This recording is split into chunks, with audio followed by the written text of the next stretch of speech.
Bab 306. Raka sempat terdiam. Jika yang dimaksud Mita adalah B4Y majikannya, itu berarti B4Y keluarga Adiputra. B4Y yang membuat keluarga itu tertawa bahagia pagi tadi. Raka pun berpikir, jika ia membantu Mita, selain bisa mendapatkan uang, ia juga bisa membalas dendam pada keluarga tersebut. Tak masalah hukumannya kian diperpanjang, toh dia tak memiliki siapa-siapa untuk tempatnya pulang. Baiklah. Aku punya kenalan yang bisa membantumu. Dan yang pasti, tak akan terendus pihak berwajib karena ia memiliki dekengan yang kuat, jawab Raka akhirnya. Di dalam sana, keduanya mengatur strategi yang akan dijalankan. Tentu yang akan banyak berperan hanya Mita. Karena Raka tak memiliki kebebasan beraktivitas. Sekarang, aku hanya tinggal menunggu waktu yang tepat untuk mengambil B4Y itu, tutur Mita dengan sebelah bibir terangkat. Awas aja kau gak menepati janjimu untuk memberikan bagianku, hardik Raka. Tenang saja. Aku akan langsung transfer begitu dapat bayarannya, balas Mita. 63. Ya sudah. Aku keluar dulu. Keburu polisinya kebangun, lanjut Mita. Semoga kerjasama kita berjalan dengan baik. Keluar dari kamar Raka, dia langsung berjalan menuju ruangan di mana Naufan berada. Dia sengaja berada di sana agar bisa terus mengawasi keadaan di dalam sana. Para anggota keluarga Adiputra pun sudah pulang hingga yang di dalam sana hanya tersisa Riki dan Riki. Pemeriksaan pada Naufan pun sudah dilakukan dan dia sudah dinyatakan sembuh. Sore ini, pihak keluarga sudah bisa membawanya pulang. Sayang, aku ke bagian administrasi dulu, ya, kata Riki pada Riri yang sedang berkemas. Iya, Mas, balas Riri. Riki pun keluar dari sana. Berbarengan dengan itu, perut Riri tiba-tiba sakit. Ia bergegas pergi ke kamar mandi dan lupa mengunci pintu. Tentu saja hal itu dijadikan kesempatan emas oleh Mita. Dia buru-buru masuk dan menggendong Naufan. Dengan cepat, Mita keluar lagi dan menyembunyikan Naufan di balik baju panjang yang dikenakannya. Di tempat yang dijanjikan oleh Mita dan Raka kemarin, Raka sudah menunggu. Dia tersenyum kecil melihat kemunculan Mita. Aku berhasil membawanya, lapor Mita pelan. Cepat pergi. Di luar sudah ada mobil hitam yang menunggumu, titah Raka. Mita mengangguk lalu berjalan cepat menuju luar gedung RS. Sementara di dalam sana, Riri baru saja keluar dari kamar mandi. Dia mengira jika Naufan masih anteng tertidur hingga melanjutkan aktivitasnya berkemas. Memasukkan semua barang milik dirinya, milik Riki, juga milik Naufan. Sayang, proses administrasinya sudah beres. Kita bisa segera bersiap untuk pulang, kata Riki begitu memasuki ruangan. Syukurlah, Mas. Aku juga baru beres berkemas, timpal Riri. Riki mengangguk lalu berjalan mendekati bed tempat Naufan. Tiba-tiba keningnya mengernyit saat tak mendapati Naufan di sana. Loh, Naufan mana? Tanya Riki keheranan. Maksud kamu apa sih, Mas? Bukannya Naufan sedang tidur ya? Jawab Riri sembari mendekat. Riri pun langsung terperangah saat melihat ranjang kosong. Astagfirullah. Kok Naufan gak ada? Mas, kemana dia? Pekik Riri mulai panik. Aku gak tahu, sayang. Sebelum aku keluar, Naufan masih ada, timpal Riki. Riri terdiam sejenak dengan jantung memburu. Tadi, waktu Mas keluar, aku sempat ke kamar mandi. Aku gak kunci pintunya karena aku pikir cuma sebentar, beber Riri dengan perasaan mulai bersalah. 64. Kamu tenang dulu ya, sayang. Kita cari tahu dulu. Siapa tahu di bawah suster, Timpal Ricky berusaha bersikap tenang. Meski sejujurnya ia sudah memiliki firasat buruk. 65. Kamu tetap di sini. Aku keluar dulu, kata Ricky. Riri mengangguk dengan mata mulai dipenuhi cairan bening. Takut, cemas, semua bercampur menjadi satu. Sementara Ricky langsung keluar dari ruangan. Kepalanya terus saja celingukan selama berjalan menuju ruang jaga perawat. Sus, maaf, anak saya tidak ada di kamarnya.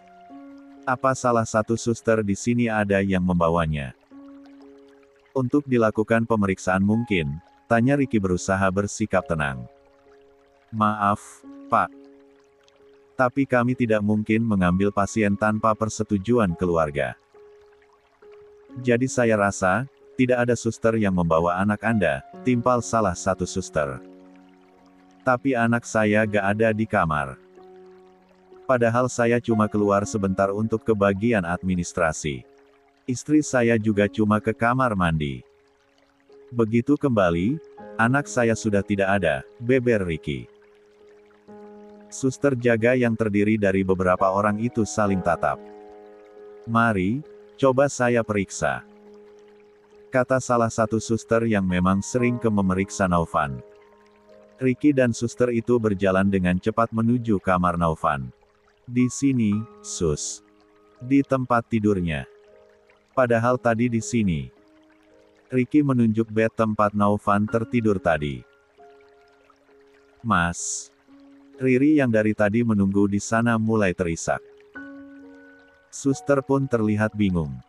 Karena Naufan benar-benar tidak ada di sana. Apa mungkin ada pihak keluarga yang datang untuk besuk? Lagi dibawa jalan-jalan keluar kamar mungkin, tebak suster. Gak ada, Sus. Keluarga sudah besuk semua tadi. Mereka juga sudah tahu kalau anak saya mau dibawa pulang sore ini. Jadi sudah menunggu di rumah, jawab Ricky.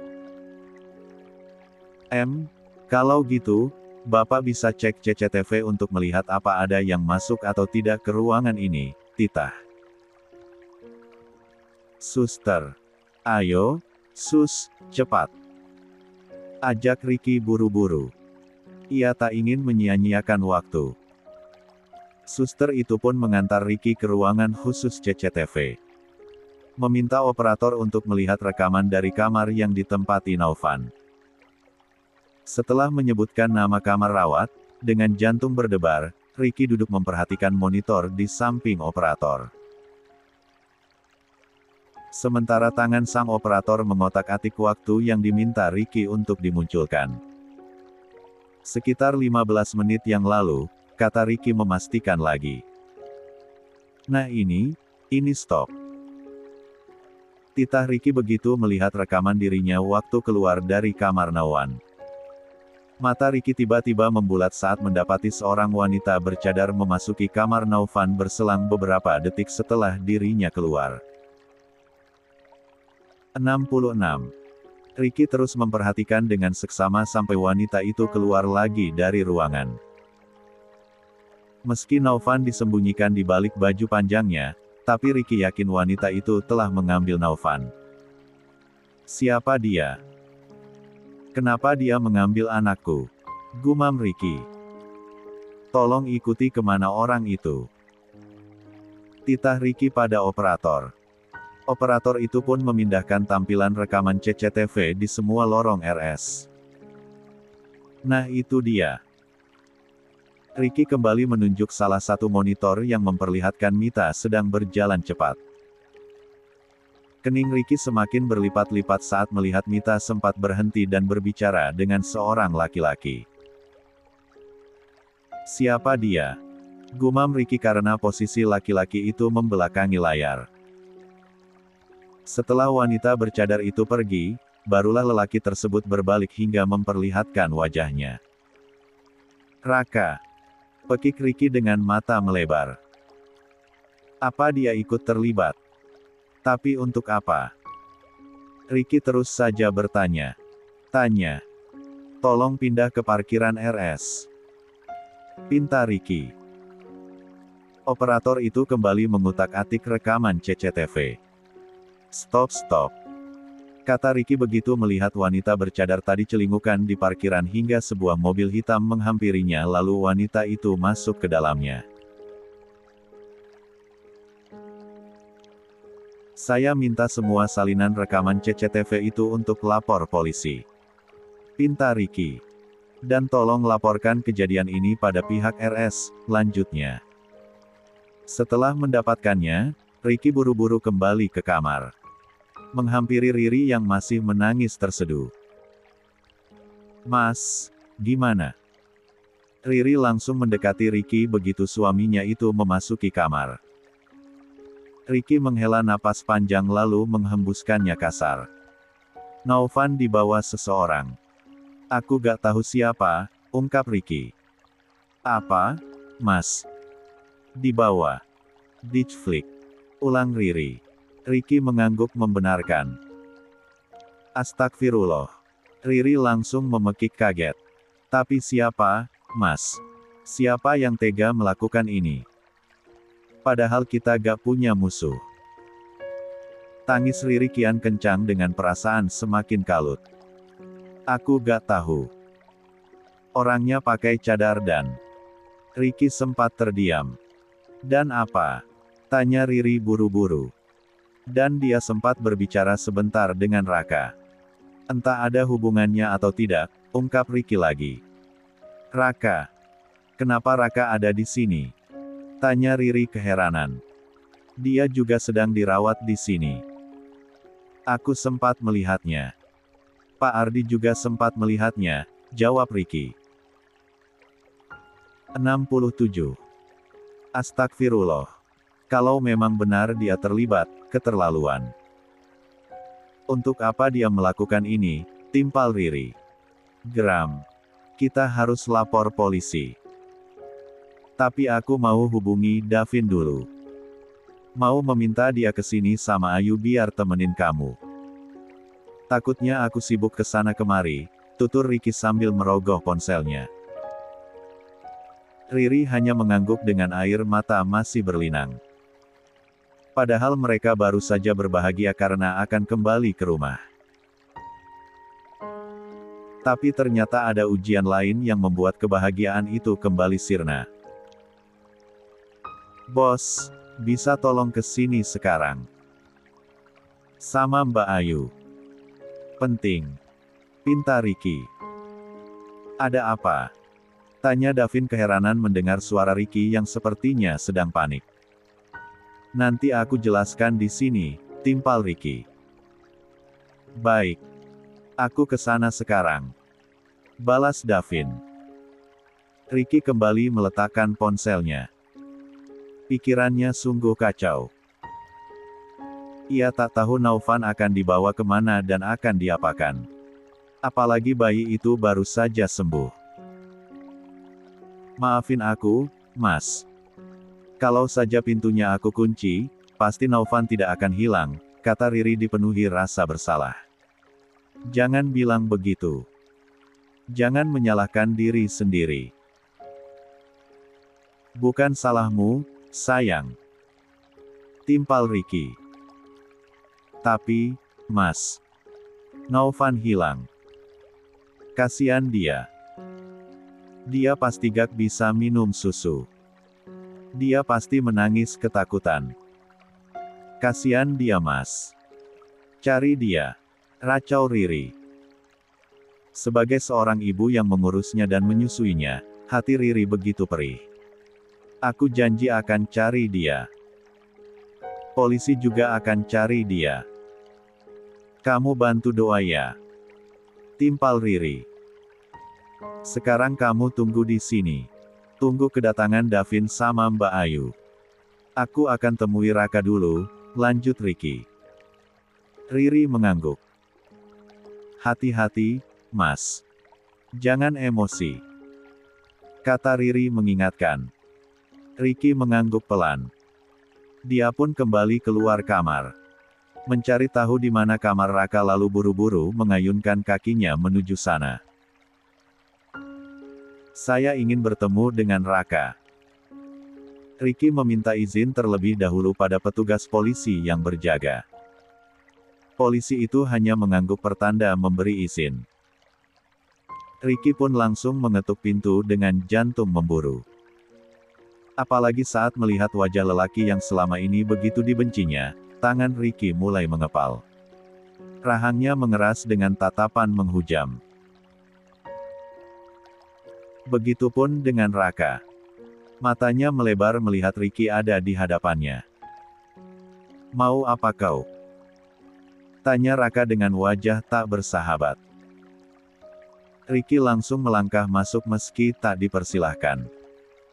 Menyenggol badan Raka yang tak memberi jalan. "Katakan, kemana kau bawa anakku?" tanya Ricky sinis. "Apa maksudmu? Apa yang kau katakan?" "Aku tidak mengerti." Raka berusaha mengelak. 68. Jangan pura-pura gak tahu. Anakku tiba-tiba hilang di kamarnya. Dia dibawa seorang wanita dan wanita itu sempat berbicara denganmu di lorong RS. Ricky menatap Raka kian tajam. Kebencian di hatinya kian membumbung tinggi. "Wanita? Wanita mana? Aku ini tahanan dan tidak mungkin bisa bebas berkomunikasi dengan orang lain. Jangan asal bicara." Hardik Raka. Wanita berbaju hitam dan bercadar. "Percuma saja kamu mengelak karena ada rekaman CCTV-nya, timpal." Ricky. "Oh, wanita itu. Aku hanya kebetulan bertemu dengannya dan dia bertanya padaku. Dia hanya menanyakan letak toilet. Itu saja. Buktinya kami berbicara hanya sebentar," sangkal Raka. Ricky kian mengepalkan tangannya. Dia merasa percuma bicara dengan Raka yang pasti tak akan membuka suara. "Percuma bicara denganmu. Biar polisi yang akan membuktikannya," sengit Ricky dengan tatapan tajam. "Buktikan saja. Aku sama sekali tidak takut." Raka tersenyum menyeringai setelah mengatakannya. Melihat senyuman itu, darah Ricky kian mendidih. Tangannya semakin mengepal kuat dan tanpa bisa ditahan lagi, kepalan tangannya mengayun dan menghantam wajah Raka. "Au," desis Raka menahan perih. "Kalau sampai kamu ikut terlibat dalam hilangnya anakku, aku pastikan kamu akan menyesal seumur hidupmu." Camkan itu. Setelah mengatakan itu, Ricky bergegas pergi keluar dari kamar Ricky. Mencoba meredam amarah yang masih sangat membuncah. Begitu sampai di kamar Naufan, Davin dan Ayu pun baru saja datang. "Ada apa ini sebenarnya?" tanya Davin saat melihat wajah Rilky yang dipenuhi emosi dan Riri masih terseduh dalam tangisnya. "Naufan hilang," kata Ricky lesu. "Apa?" Ayu dan Davin memekik bersamaan. Ricky mengangguk lalu mengungkapkan semuanya. Semua yang dilihatnya di CCTV. Pun menceritakan tentang ia yang baru saja menemui Raka. "Raka ada di sini. Kenapa kamu gak memberitahuku?" tanya Davin kaget. "Aku hanya tidak ingin ketentraman keluarga kita kembali terganggu jika mengetahui dia ada di sini," jawab Ricky. "Apa? Kamu kasih tahu Raka kalau anak itu adalah anaknya?" tanya Davin. Ricky menggeleng lesu. "Harusnya kamu kasih tahu dia. Karena kalau dia benar-benar terlibat, dia sudah sangat keterlaluan," mensflik. 69. Anaknya sendiri, timpal Davin ikut geram. "Entahlah, aku ragu. Sekarang yang aku pikirkan hanya Naufan. Hanya ingin cepat-cepat menemukannya," balas Ricky. "Astagfirullah." Ayu langsung memeluk Riri. "Sabar ya, Ri. Insya Allah Naufan akan segera ditemukan," lanjutnya ikut prihatin. "Aku akan mengurus semuanya. Mau lapor polisi. Mau mencoba menyusuri jejak mobil yang membawa Naufan juga. Meski mungkin sulit, Tapi tidak ada yang tidak mungkin, kata Ricky. Aku mau minta tolong. Tolong ajak Riri pulang. Biarkan dia istirahat di rumah. Kasihan Siva juga pasti sudah nungguin. Baik. Kamu jangan khawatir. Pergilah. Titah Davin. Sayang, kamu ikut pulang sama bos Davin ya. Kata Ricky pada Riri. Riri mengangguk sendu. Mas hati-hati, timpalnya parau. Iya. Aku pergi. Ricky pun segera keluar dari ruangan itu. Sementara Davin sempat terdiam. Dia duduk merenung. Menimbang apa yang bisa dibantunya. Davin berpikir, jika memang Raka terlibat dan mau membuka suara, semuanya akan menjadi lebih mudah. Karena Raka pasti tahu siapa wanita yang membawa Naufan dan kemana dia membawa Naufan pergi. Aku keluar sebentar. Kata Davin pada Ayu. Kalian jangan kemana-mana ya. Diam saja di sini tunggu aku kembali, lanjutnya mengingatkan. Davin pun buru-buru keluar dari ruangan itu. Ia sempat ke ruangan CCTV untuk kembali mengecek semuanya. Karena kondisinya yang lebih tenang, Davin bisa lebih teliti mencari tahu. Tak dipenuhi emosi seperti Ricky tadi. Setelah cukup lama memeriksa CCTV, dia mencari ruangan di mana Raka berada dan langsung mengetuk pintunya. Saat Raka membuka pintu kamarnya, dia kembali terkejut karena kini Davin yang ada di hadapannya. Raka memutar bola jengah. Tadi Ricky, sekarang Davin.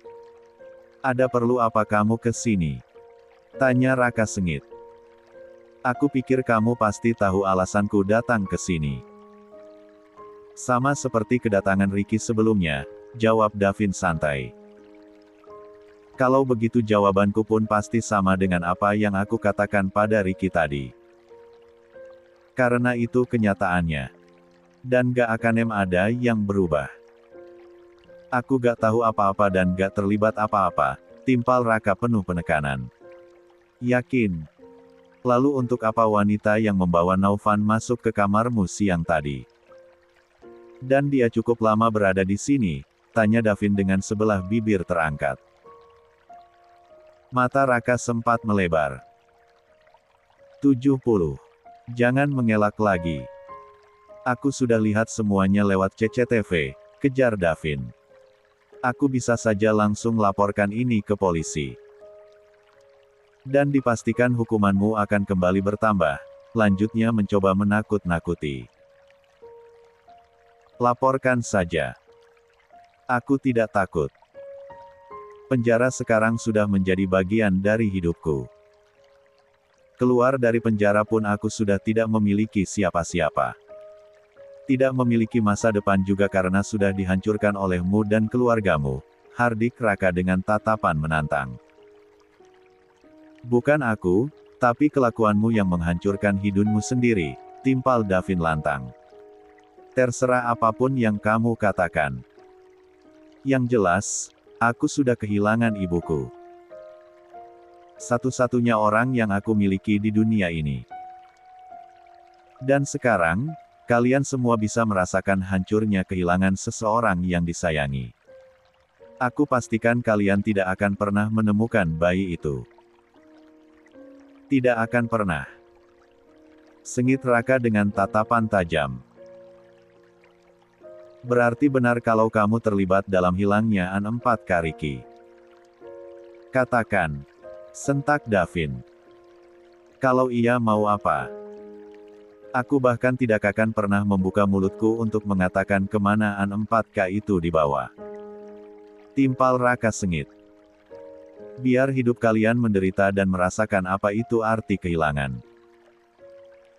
Aku bahkan tidak peduli jika B4Y itu M4T sekalipun, lanjutnya dengan senyum menyeringai dan penuh kemenangan.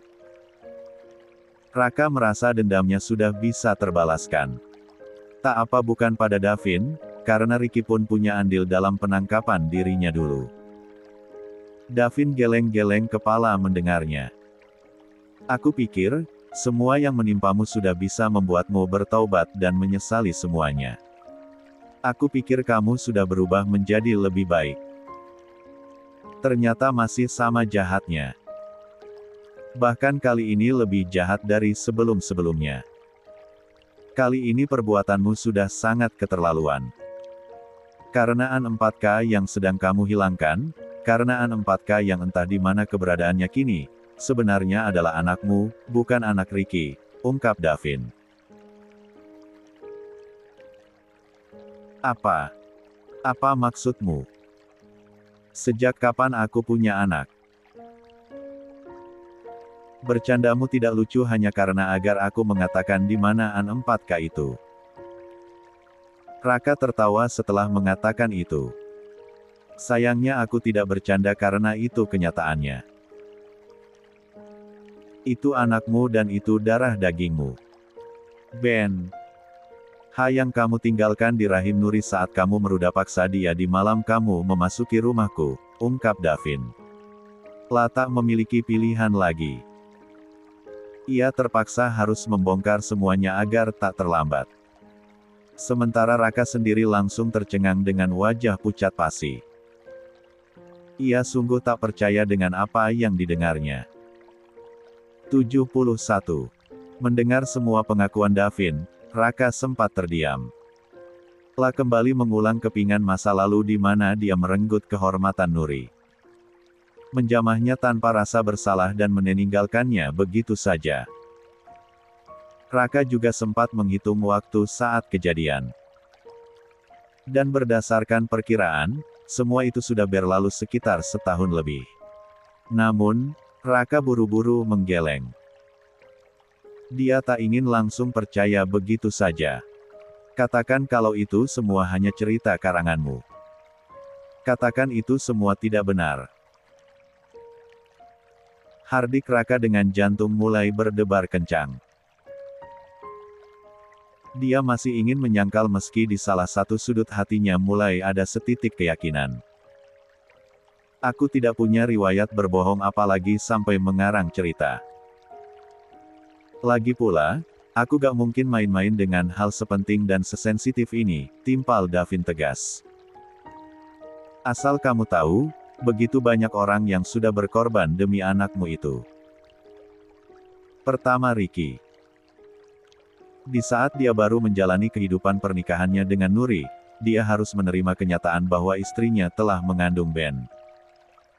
Dari laki-laki lain. Bayangkan bagaimana sakit hatinya dia. Tapi dengan keikhlasan, Ricky membiarkan bayi itu tumbuh di rahim istrinya. Bahkan Ricky tak pernah mendapat nafkah batinnya sebagai seorang suami karena haram hukumnya menggafli seorang wanita yang sedang mengandung Ben. Lelaki lain.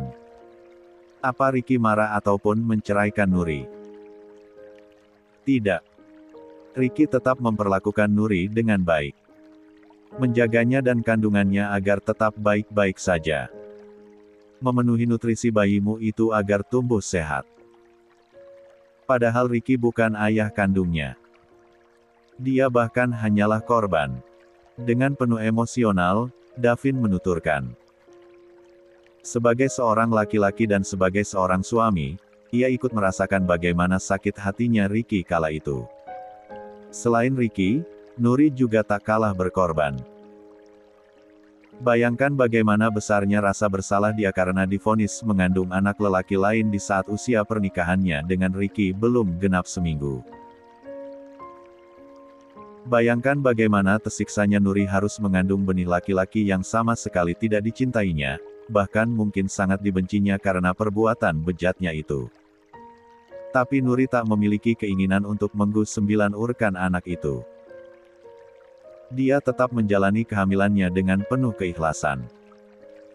Dan asal kamu tahu, Nuri bahkan sampai mengorbankan nyawanya demi melahirkan anakmu itu. Davin menunjuk kencang D4 dan Raka yang masih mendengarkan dengan seksama. Raka sendiri sampai limbung dibuatnya dan membuat badannya terhuyung ke belakang. Menubruk nakas dan tertahan di sana. Beberapa bulan yang lalu, Nuri divonis sakit kanker. Dia bisa saja memilih untuk mengeluarkan janin di dalam perutnya demi keselamatannya sendiri. Tapi tidak, Nuri memilih untuk tetap melahirkan bayi itu. Hingga akhirnya bayi itu lahir tapi Nuri koma. Sebelum koma, Nuri memberikan amanat pada Ricky untuk menikah dengan Riri. Itu semua Nuri lakukan agar bayi itu memiliki ibu dan ada yang merawatnya. Sebulan lamanya Nuri bertahan setelah melahirkan anakmu, hingga akhirnya ia meninggal. Davin kembali meneruskan ceritanya. Ia ingin Raka betul-betul paham bagaimana rumitnya jalan cerita keberadaan anaknya. Raka kian tercengang. Dadanya naik turun dengan mata mulai memanas. Tangannya refleks menutupi mulutnya sendiri yang terperangah karena terkejut mendengar berita jika Nuri, wanita yang sudah melahirkan anak untuknya, kini sudah tak ada lagi di dunia ini.